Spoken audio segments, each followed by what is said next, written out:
If you want to support the channel, then please check out my Patreon page to gain access to exclusive videos, take part in Q&As, and watch my retrospectives before they go live on YouTube.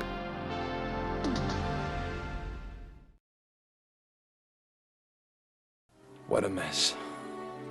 I'm sorry, kid. We tried to run out on you. I guess that's the difference between us. I never ever said I was sorry before, and meant it. And I never ever had a quest that wasn't for me. Number one.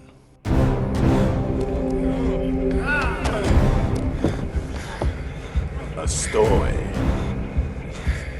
You work for us. Put him in chains.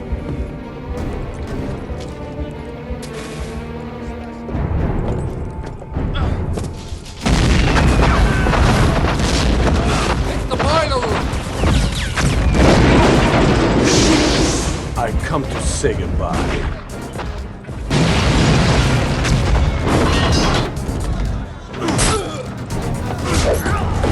Hey, who the hell's that?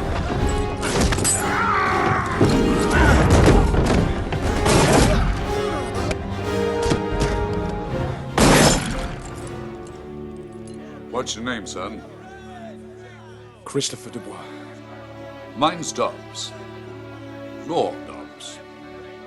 And how can we be of service, Christopher Dubois?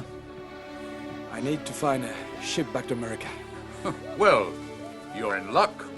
We might just find one on Mutai Island. Well, my good friend Mr. Cow will take care of it. Harry, bring Chris over here. Watch the way the boy moves. Chris Dubois from the United States of America, the best fighter I've ever seen.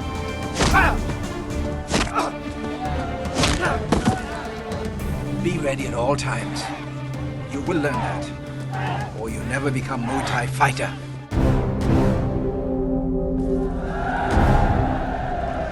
My God. Good to see you again, my boy. Put on a little muscle. You owe me. What do you want? The Golden Dragon in the Lost City. Lost City? The best fighters will meet to compete in secret for a big dragon made of solid gold. I tell you what, you get us to the Lost City, and I'll make sure that we come back with the gold dragon.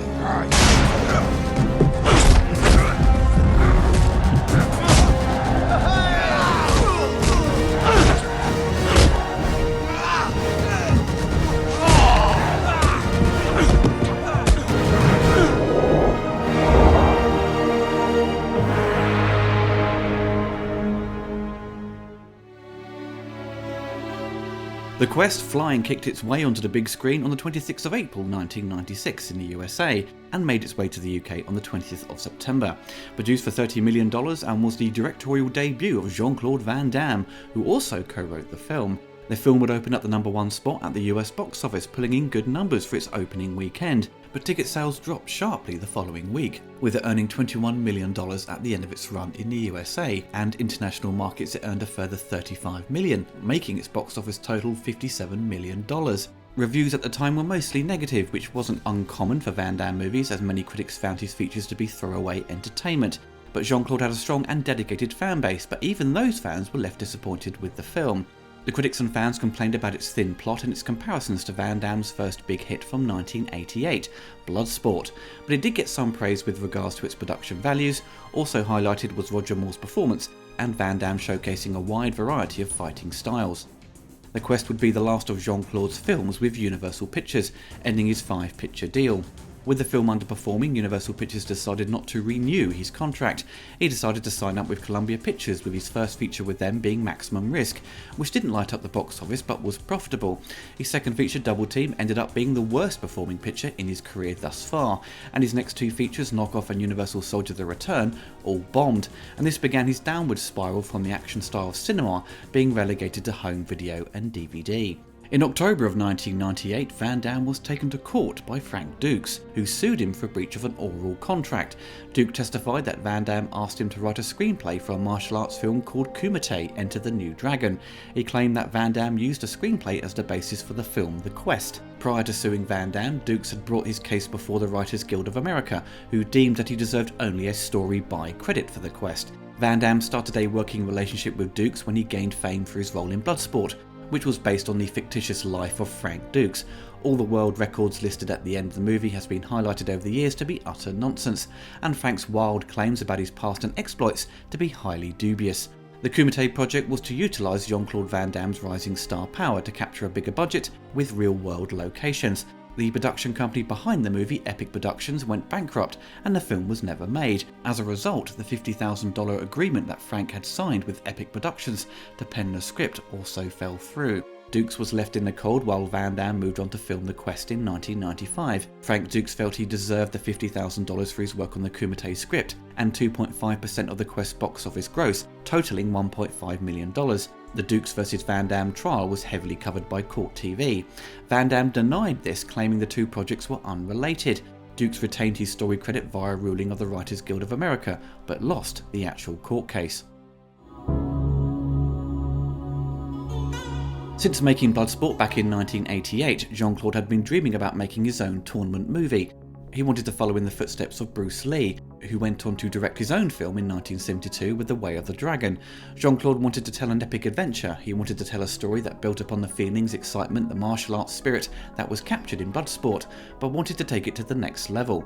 He wanted to take the audience to new and exotic locations. He was buzzing with ideas with how to deliver more advanced fight scenes and making use of real fighters to add an extra level of authenticity. Jean-Claude was no stranger to the creative process, getting involved with the writing process for Kickboxer, Lionheart, Double Impact and the fight choreography on those pictures prior to The Quest. So it seemed logical he would take the next step, but with him taking on so many roles he needed a strong team around him to make this work. Van Damme had worked with second unit director Peter MacDonald on the film Nowhere to Run back in 1993. The producers of that movie felt there needed to be more action, and Peter was brought in to shoot an exciting bike chase, as the director of that film had no interest in shooting it himself. Peter and Jean-Claude got on very well during the process of shooting these new scenes. Jean-Claude looked up to Peter as a sort of father figure, and when it came time to planning and shooting The Quest, Jean-Claude wanted Peter to come onto the production as a producer. Peter wasn't interested in that role, but signed on as an executive and agreed to storyboard the entire film for him, and wound up supporting Jean-Claude throughout the shoot. It's never been said officially that Peter ghost directed the film, but he was there to help guide Jean-Claude through the directing process. Roger Moore reflected years later in his biography that the production was disorganised, laying blame on producer Moshe Diamond and director Jean-Claude, and it was Peter MacDonald who helped get the film finished. The shoot started in early March 1995 and wrapped up in the middle of May, so a fairly long shoot, which is probably a reflection of the mismanagement. Actor Jack McGee said Jean-Claude would often not turn up on set, so there was a lot of waiting around in the blistering heat for any filming to start, so the crew would spend their days relaxing by the pool at the hotel or heading out sightseeing. Which doesn't sound too bad, but the crew got tired of the constant delays and did eventually go on strike, as the producer held back per diems for the daily expenses, saying the crew had to work overtime without pay. There was also a lot of friction on set between the other martial artists, all fighting to be on camera and to get seen. Their egos were in full swing, but Van Damme managed to keep them under control before any fights could break out, and they followed his lead and instructions, but other actors on set found these martial artists to be unprofessional. Action superstar Jean-Claude Van Damme stars as Christopher Dubois. Dubois goes on the run and escapes from America to find himself in Thailand, and is forced into slavery and becomes a Muay Thai warrior. In the movie, Jean-Claude cast his own son Christopher to play Dubois as a young child for a flashback sequence.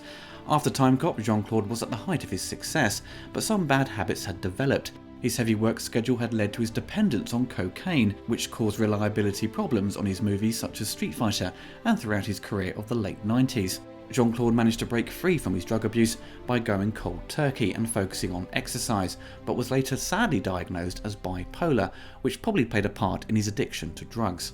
The late and great Sir Roger Moore stars as Lord Edgar Dobbs, a former naval captain who has turned to piracy. Roger was attached early on and was promised top billing along with Van Damme. Roger would say in his biography he wasn't fussed about the credit, but he said Jean-Claude made such a fuss about it when it came to persuading him to take the role. He was annoyed when at the premiere his name was relegated to the credits at the bottom of the poster, with Van Damme being the only person to receive top billing. During filming, Roger was shoved into a small car for a long drive to a location. When they got there, his knee had locked up, and he was in complete agony, and spent the rest of the shoot in a cast, and had to lean against walls and pose for support, which he again blamed for the producer's poor management. Roger, in his frustrations with Van Damme, called him Jean-Claude Venereal Disease.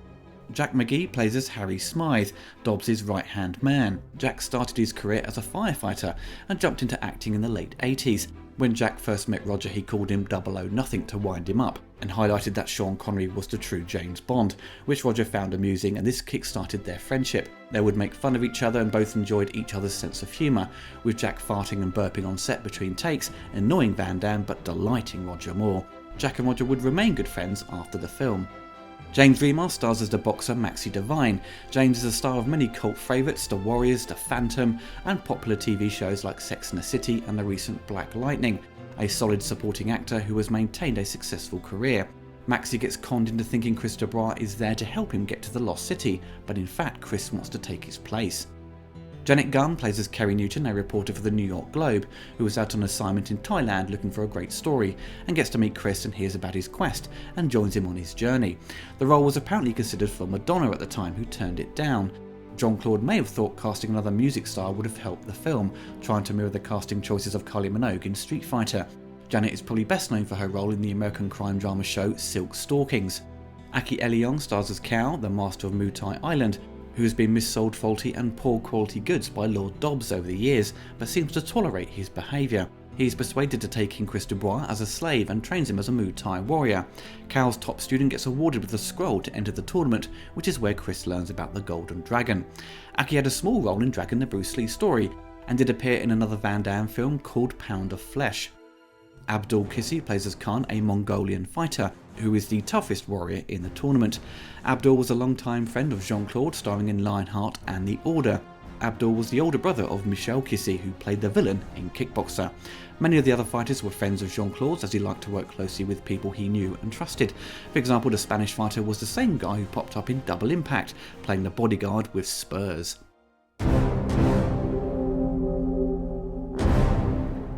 For the film story, it opens in 1925 New York, with Dubois being a street entertainer and looking after a large group of young orphans who spend their days conning and pickpocketing the locals. They get their biggest haul by stealing from a group of gangsters. Dubois and the kids are discovered by the gang and the police. Dubois goes on the run, promising the kids he will return. After escaping by stowing away on a boat, he awakens in Thailand and forced into labour by gun smugglers. The boat comes under attack by pirates led by Lord Dobbs. He sees Dubois escape and defend himself against the gun smugglers. After saving each other's lives, Dobbs agrees to help Dubois return home, but deceives him and sells Chris into slavery on the island. This is where Chris begins his training as a Muay Thai fighter. 6 months later, Dobbs and his partner Smythe attend a Muay Thai match with an American reporter. Dobbs is shocked to see Dubois and how much he has changed. Dubois corners Dobbs and says he owes him. Dobbs, being intimidated by Chris, agrees to help. Chris says he wants to take part in a tournament held in the Lost City to win a giant dragon, made out of solid gold. Dobbs and Smythe's interest peak at the thought of obtaining the statue. But the problem is that they don't have an invitation scroll to enter the tournament and the Lost City. They find out American boxer Maxie Devine has been invited, and they decide to deceive him to get the scroll, pretending to be his valet. Maxie quickly figures out what's going on and challenges Chris to a fight, but loses quickly. Knowing he's not good enough, he gives Chris the scroll. Dubois, Dobbs, Smythe and Newton finally get to the city. Chris pretends to be Maxie to get in. The announcer calls forth each fighter. Once Chris steps forward, Maxie enters and says Chris is an imposter and he is the real Maxie Devine, but admits Chris is the best fighter he has ever seen and wants him to take his place. Chris is allowed to enter the tournament, but Dobbs doesn't think Chris can win it and needs to think of a plan to steal the golden statue.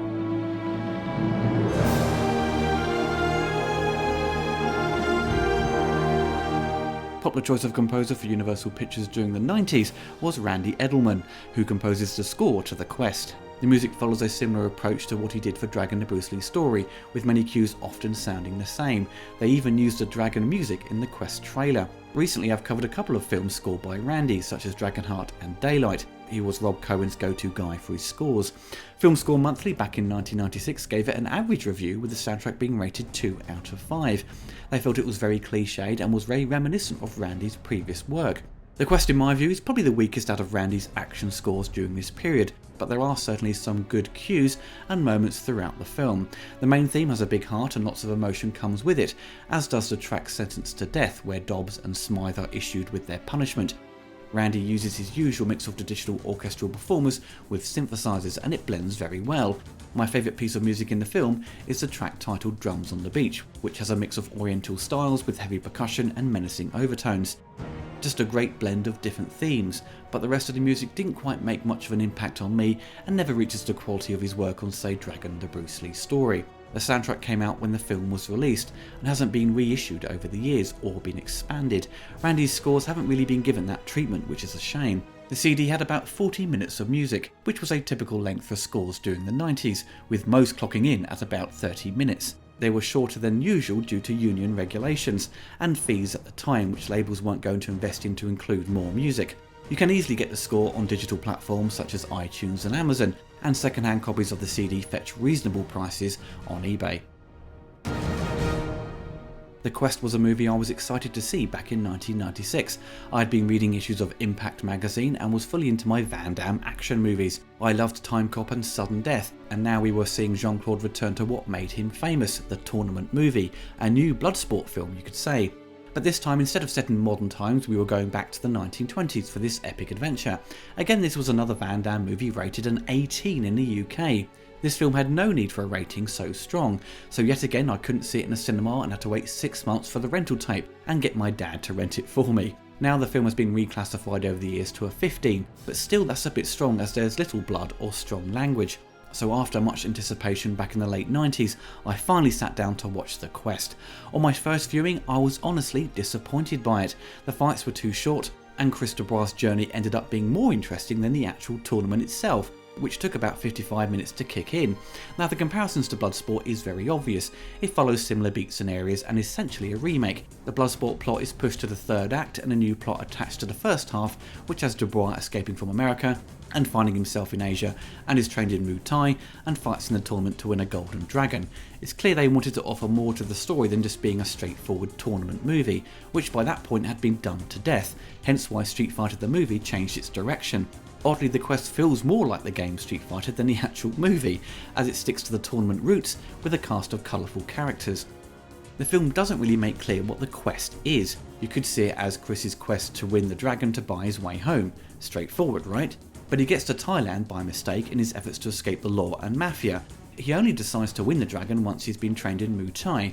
The film ends with a book titled The Quest, written by reporter Carrie Newton. The film starts out with Van Damme as an old man telling you this story. He looks like Christopher Lambert in Highlander 2, both exhibiting bad old man makeup. The text highlights that America turned its back on the children that would lead the country forward. Also, it's the true story of a lost young man who started his life with a gift and through the grace of the universe was given a quest. But the amazing thing about the text is the last paragraph. Now the prop master or production designer did some sloppy copy and pasting, as the text has nothing to do with the film. It talks about racing yachts. Seriously, read it, it's comedy gold.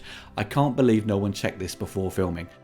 Aside from the sloppy text featured at the end of the film, I do think the script needed another pass at it to fine-tune the narrative so Chris Dubois' quest is a bit more coherent and laid out from the offset, with the kids he looks after and promises to return to are forgotten about once he leaves and have no bearing on the actual story. It feels like it's been shoehorned into the script. Honestly, it could have been cut and more focus should have been made on the actual tournament.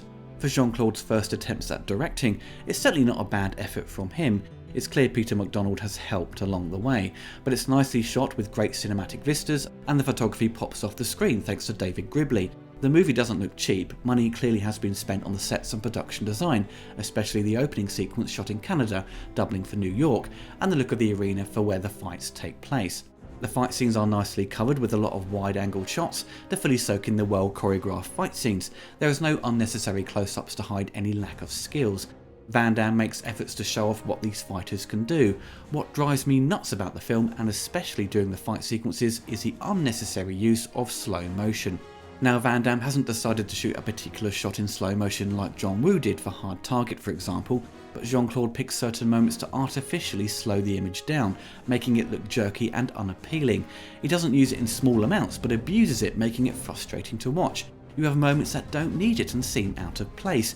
It's like he's making up for the fights being so short, so he has extended those moments with slow motion to help pad it out. Stunt expert Mike Lambert said on the recent Blu-ray that a lot of his fight was cut down, so many of the fights excluding Van Damme's were heavily trimmed to improve the pacing.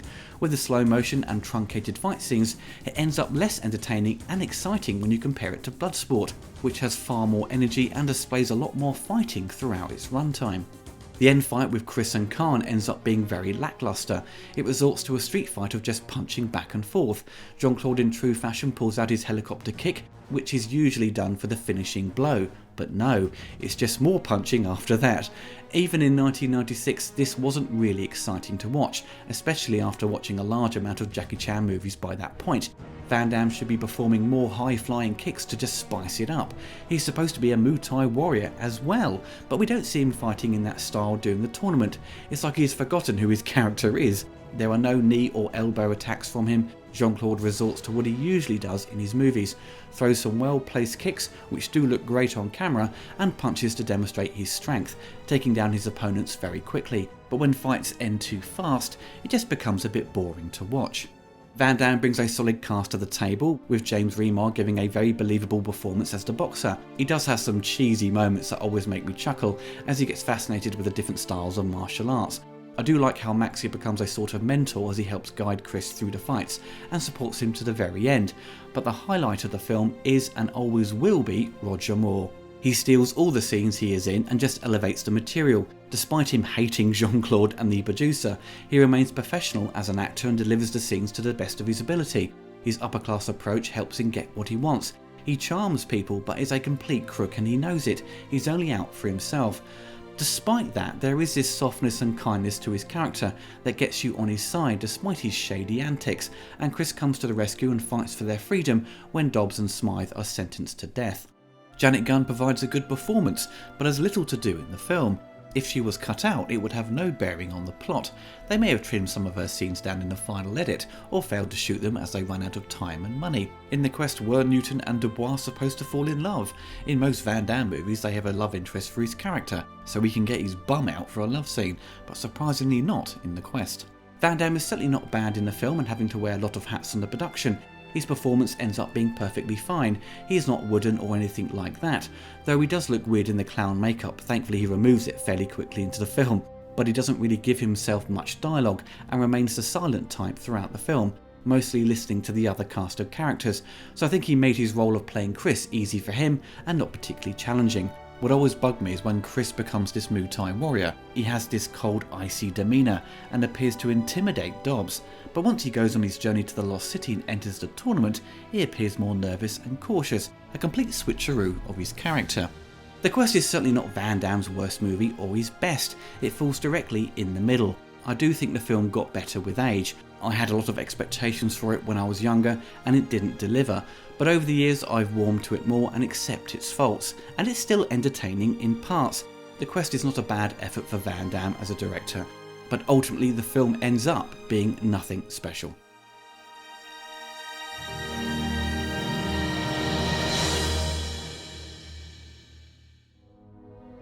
Harry, our little pension fund. Yeah. Hey, boss. How come there ain't nobody watching this thing? Well, because they don't think anybody can lift it. Tomorrow you are throwing the fight. Throwing the... Taking a dive. A plunge, kid. You see, it is the perfect setup. But that dragon is so bloody enormous. If we're going to lift it out of here, we need you healthy. I thought this was your quest, your dream. Soon it'll be a reality.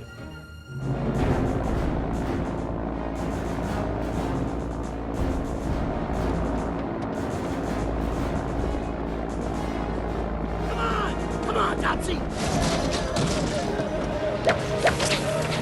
Dobbs, we got company!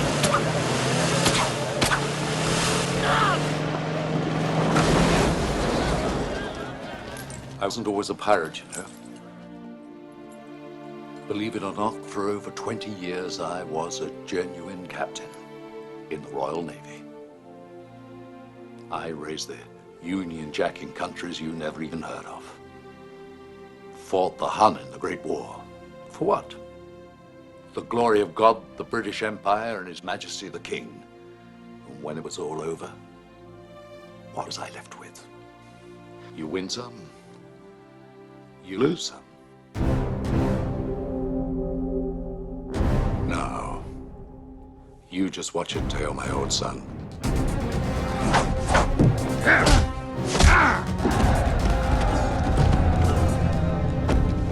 Let it be known that the price for such betrayal is death.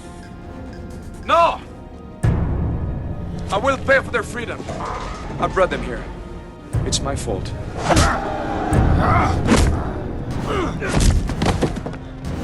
Now get in there and finish him! Go, go, go! Yeah!